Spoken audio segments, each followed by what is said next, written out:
Senator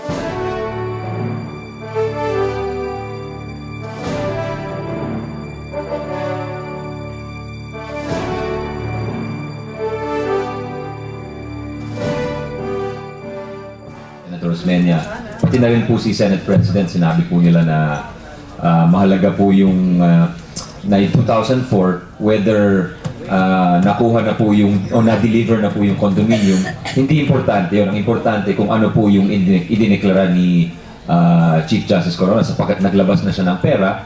So dapat may dineklara na po siyang asset. Sabi nga ni Senator Enrile, whether it's a receivable or a share or a condominium, yung importante ay dapat deklarado po ito. At klarong-klaro naman ho, mula 2004 hanggang 2010 ay hindi po na-ideklara ito. So yun sa amin ay palagay ko parang sinadya na po na hindi isama dun sa kanyang salin. Doon makikita yung sinasabi po ni Senator Miriam na may intent talaga na hindi isama yung kanyang ari-arian.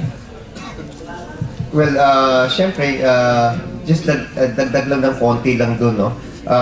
Ito'y binring up ni Senator Lingona, yung usapin kung may note, nagbenta sila ng dalawang ari-arian para bumili ng ari-arian.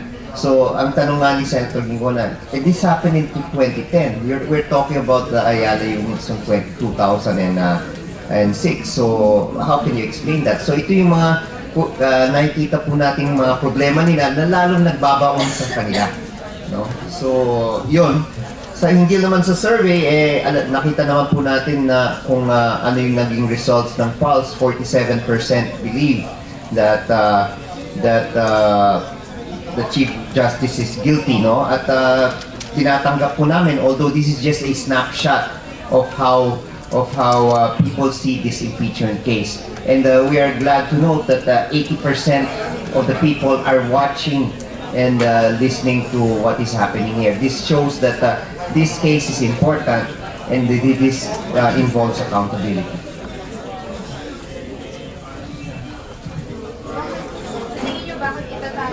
Bakit itatago ni Chief Justice yung kanyang mga properties repeatedly? Well, tingin ko gusto niyang, ayaw niyang i-reveal yung sources, yung pinanggalingan ng pinambili. Sapagkat yung salin, alalahanin po natin, yan ay safeguard o kaya check and balance mechanism. Babantayan niyo po, masusubaybayan ng publiko yung paglobo o paglaki ng kabuhayan o ari-arian ng isang public official. So, pag hindi po na-ideklara ng tama ho yan, makikita natin na parang may tinatago po talaga.